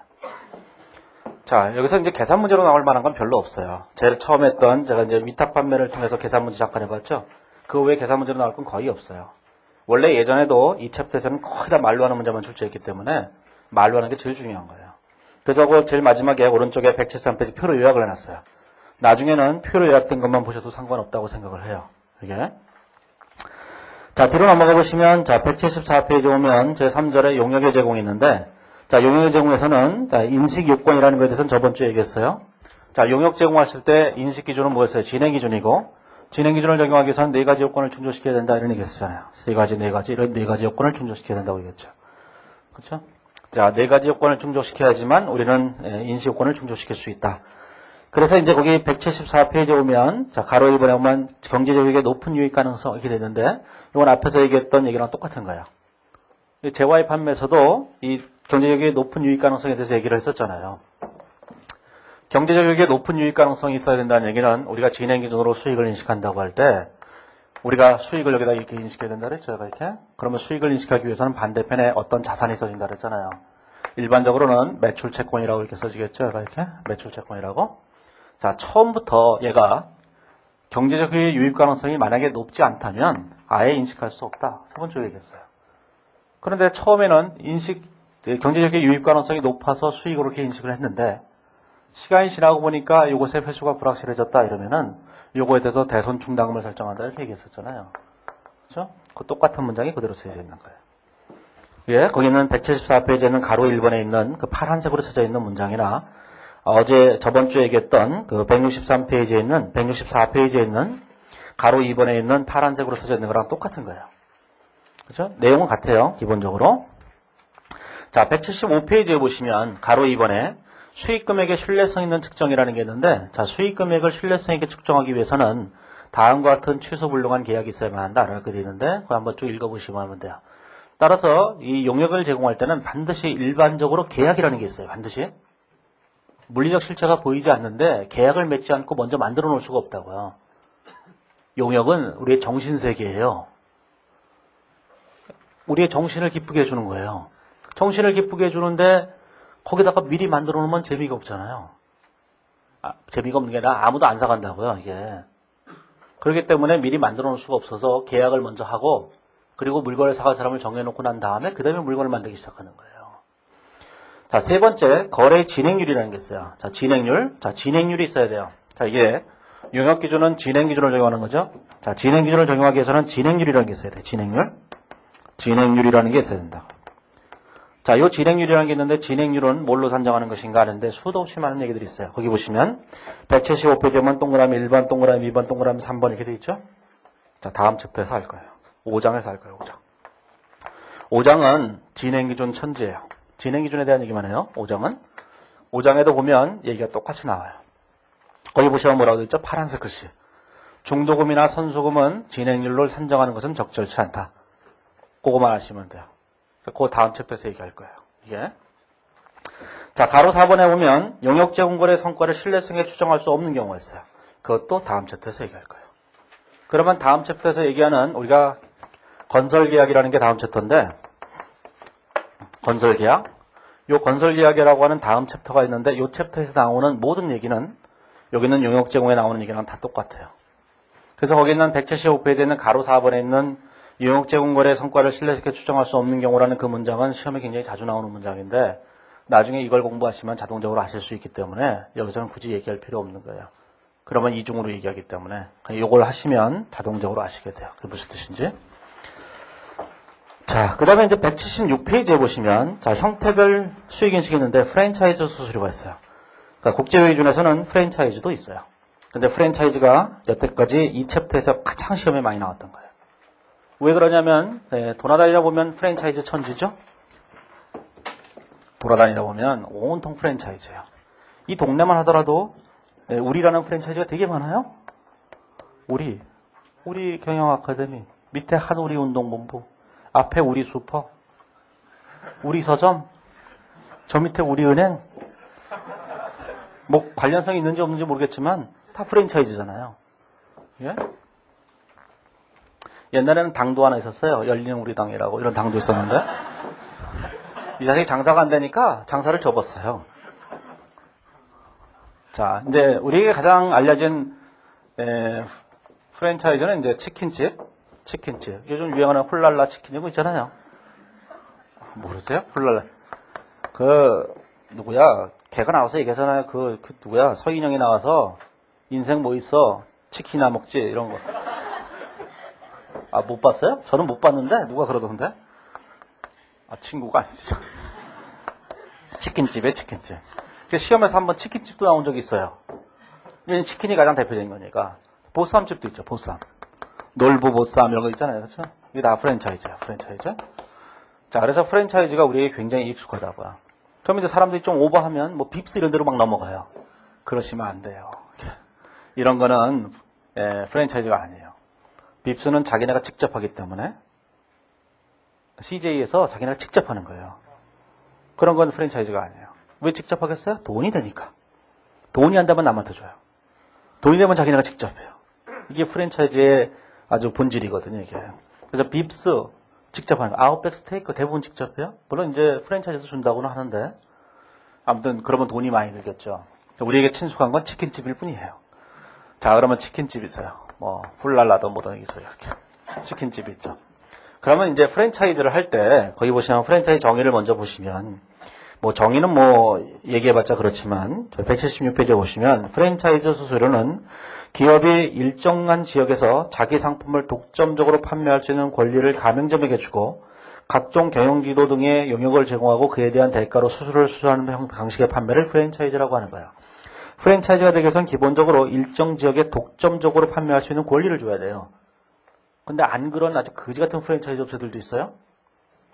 김밥 천국. 앞집, 옆집, 뒷집 다 김밥 천국이잖아요, 이게. 독점권을 안 준 거죠. 그렇죠? 그런 데일수록 프랜차이즈 피가 이게 낮아요. 별로 안 좋은데요. 완전 독점권을 완전히 줘야 돼요. 이게. 그래서 어느 지역에서 못 팔게 해야 된다고요. 그 옛날에 어디에 교촌치킨 같은 경우에는 어디 살다가 이렇게 전화를 걸어요. 여기 어딘데요? 보내주세요. 그러면 거기는 우리 구역이 아닙니다. 그거 안 보내요. 그럼 보내면 되는데. 이건 완벽하게 프랜차이즈를 이렇게 딱 독점권을 준 거거든요. 이 지역에다가. 독점권을 줘야 되는데 일반적으로 독점권을 안 주는 데도 있고 뭐 이렇다고 이게. 그런데 별로 안 좋은 데인데. 한번 프랜차이즈 업체의 반은 사기꾼들이기 때문에 대충 잘 보시면 돼요. 자, 176페이지에 보시면 그러면 이 프랜차이즈를 할 때는 몇 가지가 있는데 거기 보시면 동그라미 1번에 보면 설비 및 기타 유형자산을 제공해주는 경우 2번 창업지원 용역을 제공해주는 경우 3번째 운영지원 용역을 제공해주는 경우 이게 3가지가 있어요. 자, 이제 치킨집을 생각해보세요. 자, 교촌치킨을 생각해보죠. 교촌치킨 이렇게 생각해보세요. 자, 첫 번째. 자, 설비를 제공해주죠. 설비 제공. 설비 제공이 뭐예요? 튀기는 기계를 줘야 돼요. 닭 튀기는 기계. 닭 튀기는 기계. 닭 튀기는 기계. 이걸 제공해줘야 되죠. 이렇게. 이런 걸 우리가 직접 사면 얼마 안 하는데 그들도 이문을 붙이기 위해서 그들이 특별하게 100만 원에 사서 우리에게 500만 원에 팔아먹어요.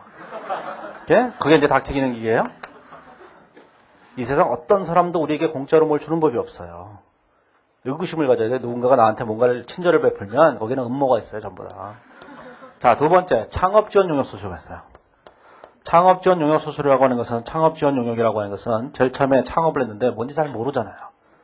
그러니까 이제 이것저것 용역을 해주는 거예요. 사업자 등록증도 내주고 뭐 어디 가서 무슨 음식점을 내니까 음식점 허가도 받아야 되고 구청에 가서 뭐 이런 거 다 해줘야 되거든요. 자, 그런 거 입지 선정도 해줘야 되고 그게 창업지원 용역이에요. 자, 세 번째로 운영지원 용역이죠. 운영지원 용역 이렇게 되죠. 용역 이런 것들 이제 해줘야 된다. 자, 이런 걸 하면서 다 돈을 받아요. 공짜로 해주는 게 아니라 다 돈을 받는다 이런 얘기예요. 그러면 이런 것에 대한 수익을 언제 인식할 것인가? 설비 제공하는 경우에는 설비를 제공하는 시점에 수익을 인식하는 거예요. 여기 보시면 밑에 그림으로 만들어놨는데 그림을 보시면 설비와 기타 유형자산은 해당 자산을 인도하거나 소유권을 이전할 때 수익을 인식하는 거예요. 그 다음에 창업지원 용역은 원칙이 되어 있죠. 용역과 의무를 실질적으로 이행한 시점에 수익을 인식하는 거죠. 자, 세 번째로 운영지원 용역은 용역이 제공될 때 수익을 인식하는 거예요. 그러면 여태까지 시험에서는 객관식에서 3번 나왔는데 다 이것만 냈어요. 여태까지는. 여태까지 나온 게 얘만 냈다 이런 생각을 하셔야 돼요. 여태까지. 여태까지라는 건 앞으로는 모른다 그런 뜻이에요. 아직까지는 요것만 냈다는 얘기죠. 자, 창업 지원 용역을 제공해 줬을 때 수익을 인식하는 거예요.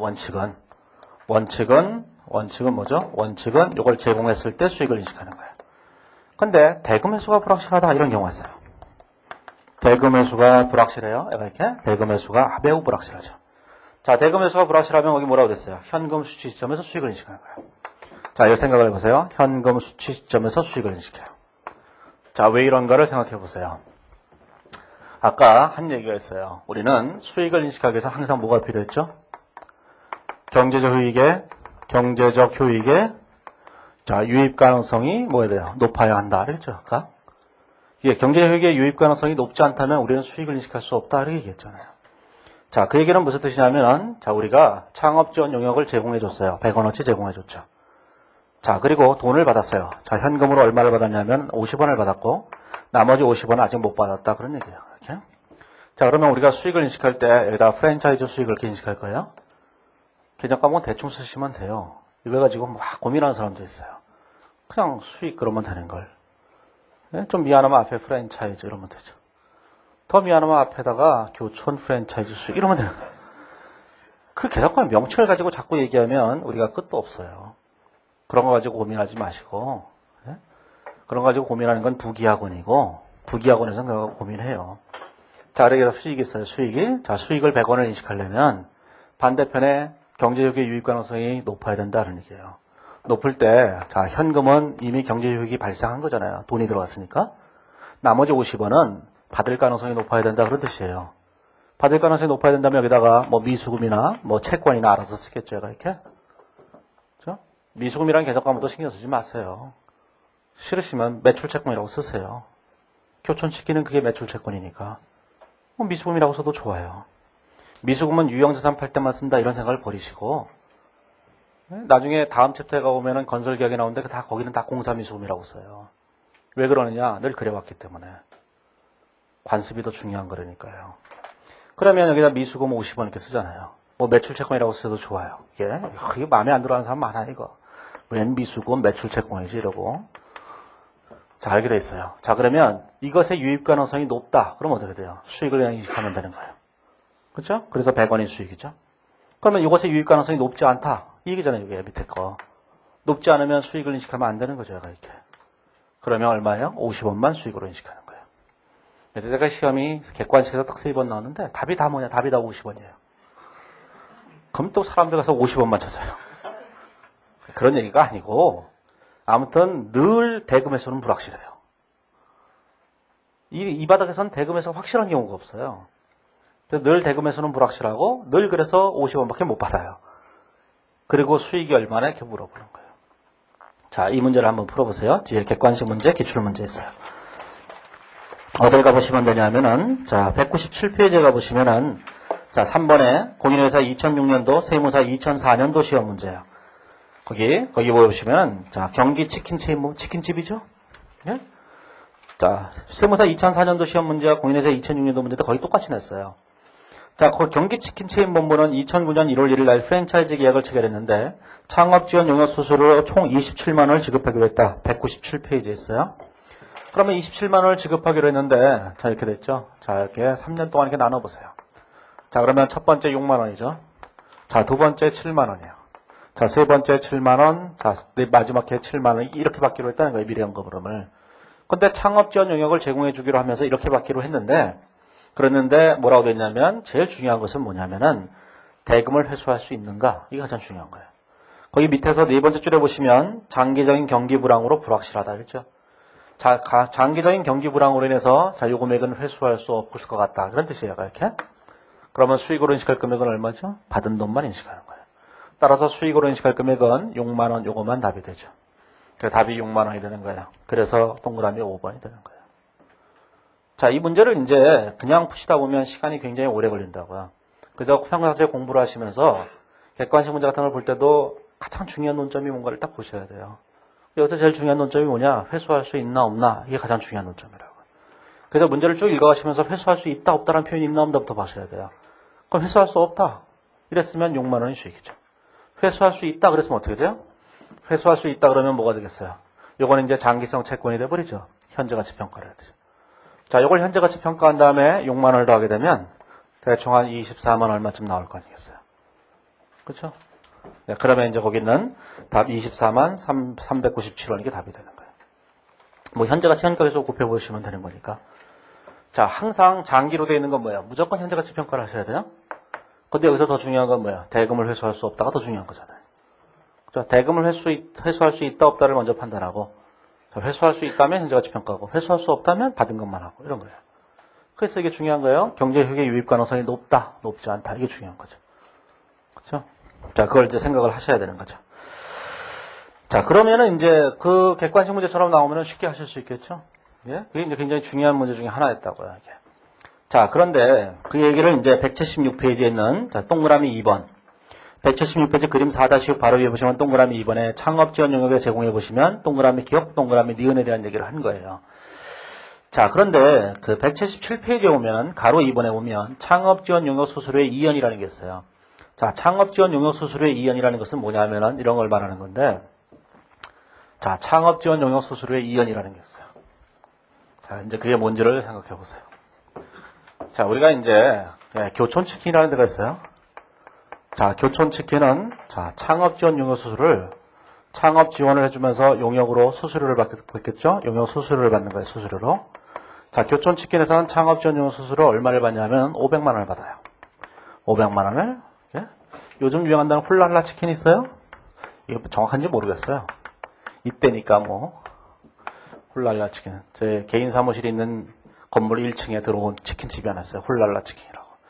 그래서 훌랄라 치킨이 들어온다 그래. 뭐야 그럼 그지 같은 치킨집이 들어와? 그랬더니만 한다는 소리가 저희 사무장이 그러더군요. 아니 왜 요즘 선전하고 유명하잖아요. 뭐가? 그랬더니만 서인영이 나와서 인생 뭐 있어. 먹는 거지. 치킨이나 먹지. 그게 훌랄라 치킨이에요. 훌랄라 치킨에서는 창업지원용 수수료 1,000만 원을 받아요. 이 1,000만 원을 받는 거예요. 1,000만 원을. 아니 이런 뭐 그지 같은 데가 있어요. 1,000만 원을 받아요. 1,000만 원을. 1,000만 원을 받는 거예요. 이렇게. 그렇죠? 1,000만 원을 받아요. 자, 그러면 왜 훌랄라 치킨은 1,000만 원을 받고 교촌 치킨은 왜 500만 원을 받겠어요? 자, 이런 차이는 무시하세요. 여기는 훌랄라 치킨은 그 훈제 치킨이에요. 그 뭐 바베큐 치킨이에요. 저기는 그냥 튀기는 거니까 뭐 품종이 다른 거니까 그거는 다 차치하고. 왜 그렇게 했어요? 자, 그거는 뭔가 다른 게 있기 때문이라는 거예요. 다른 게 뭐냐? 이 훌랄라 치킨에서는 서인영이 하루 와서 광고를 해줘요. 여긴 안 해주고.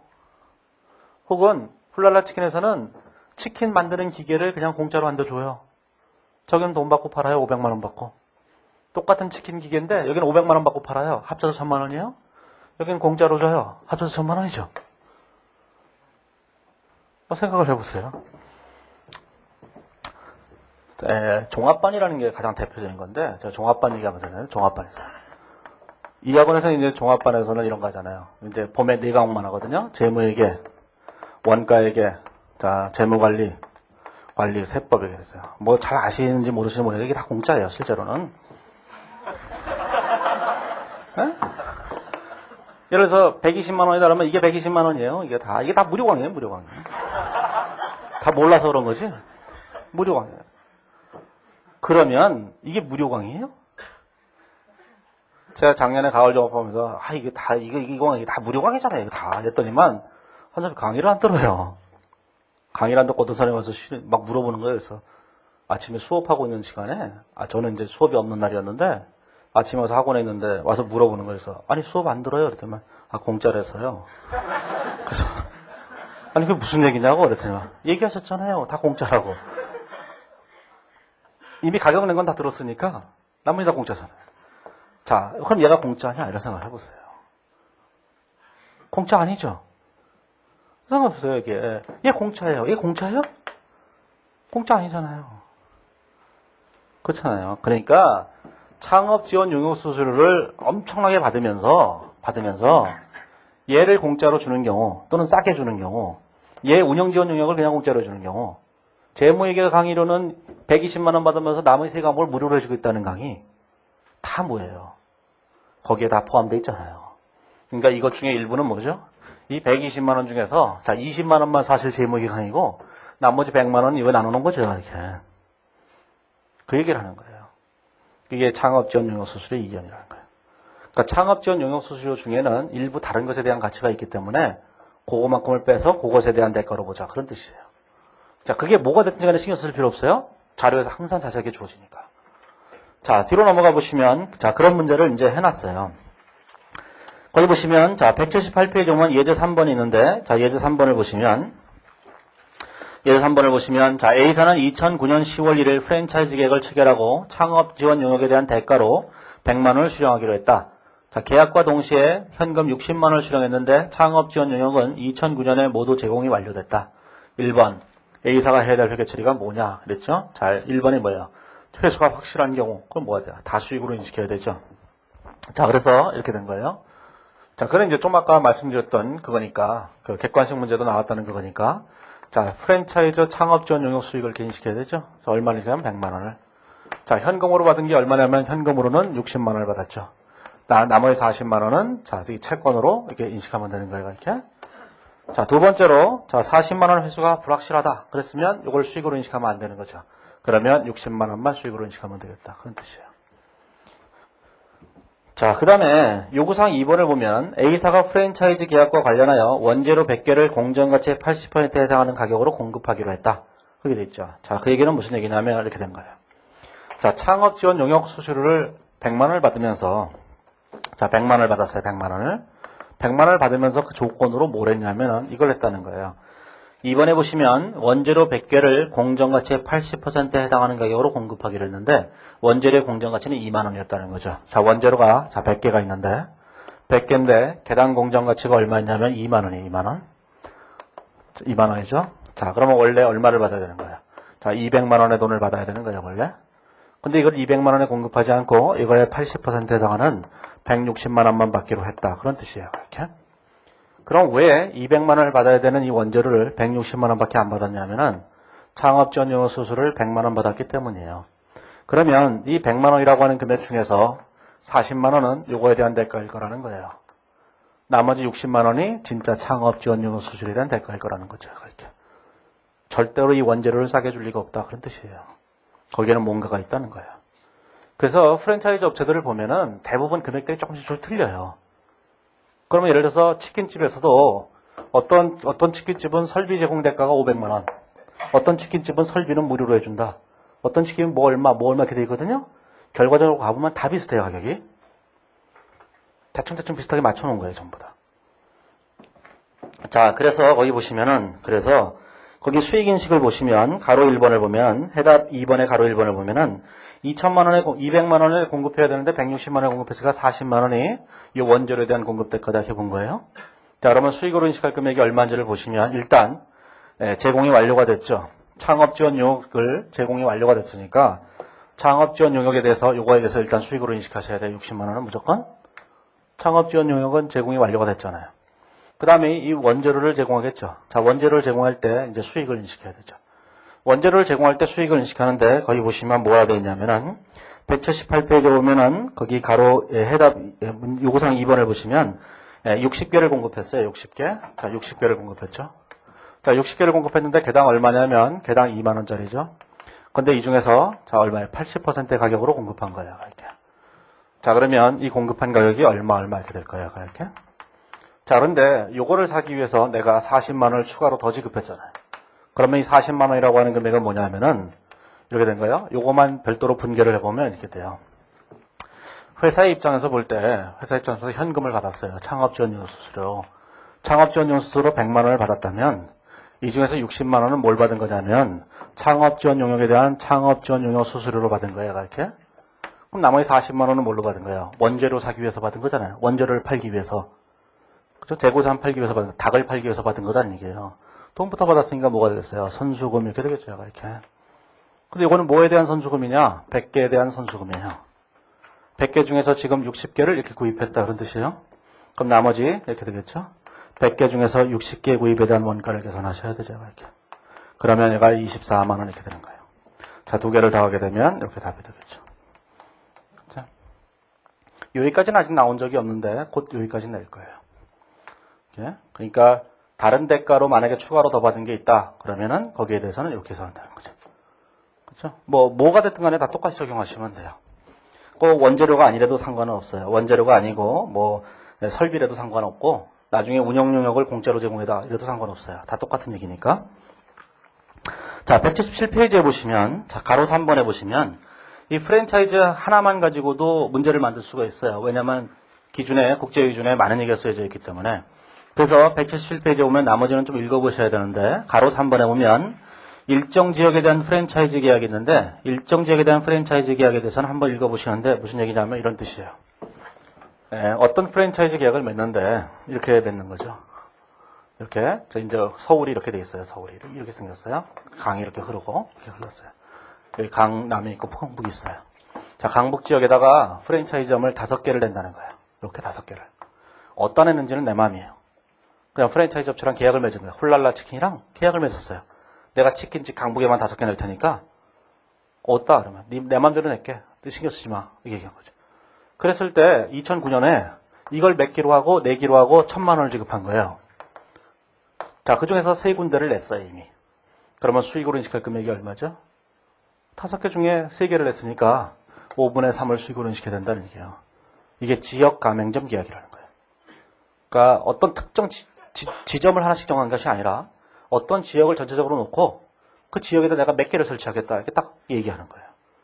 그게 지역 가맹점 계약이에요. 사계약이니까 뭐 자기네 마음대로 낼 수도 있어요. 뭐 일정 지역 안 할 수도 있고 전 세계 10개 이럴 수도 있잖아요. 그 지네 마음이죠. 그거야. 계약 맺기 나름이니까. 자, 가로 4번에 보면 프랜차이즈 운영 지원 수수료가 있어요. 계약에 따른 권리의 계속적인 사용에 따라 부과되는 수수료나 뭐 등등이 있는데 그걸 한번 읽어보시기만 하면 돼요. 맞다 틀리다만 구분하시면 되니까. 자, 5번에 보면 대리거래가 있는데 이 대리거래라고 하는 것이 뭐냐면은 본사와 가맹점 간의 거래에서 본사가 실제로 가맹점의 대리인으로 거래하는 경우는 수익이 발생하지 않는다. 예를 들어 본사가 가맹점에게 공급할 지하를 대신 주문하고 원가로 인도하는 거래에서는 수익이 발생하지 않는다. 그 얘기는 이제 김밥 천국 같은 데가 뭐 대표적일 수 있는데 거기가 그런다는 게 아니라 김밥 천국에서 김밥을 말려면 김이 필요하잖아요. 밥도 필요하죠. 예? 그러면 이제 김을 늘 사오려면 귀찮잖아요. 천국에서. 그래서 이제 천국에서 그래서 귀찮으니까 이제 김밥 천국 본사에서 김을 일괄 구매를 해서 여기다가 원가로만 넘겨주는 거예요. 물론 이제 돈을 이익을 붙여갖고 넘겨주는데 원가로만 넘겨준다 이렇게 얘기할 때 그런 이 회사가 여기서 받을 때 매입으로 잡고 이걸 매출로 잡고 이럴 필요가 없다는 얘기예요. 그런 수익과 원가로 잡지 않아도 된다 그런 뜻이에요. 이제 그건 대리인 역할만 한 거니까. 자, 그 얘기를 이제 하시면 되죠. 자, 179페이지에 보면은 자, 가로 2번에 보면 설치 수수료가 있어요. 자, 거기부터는 잠시 쉬었다가 얘기를 하죠.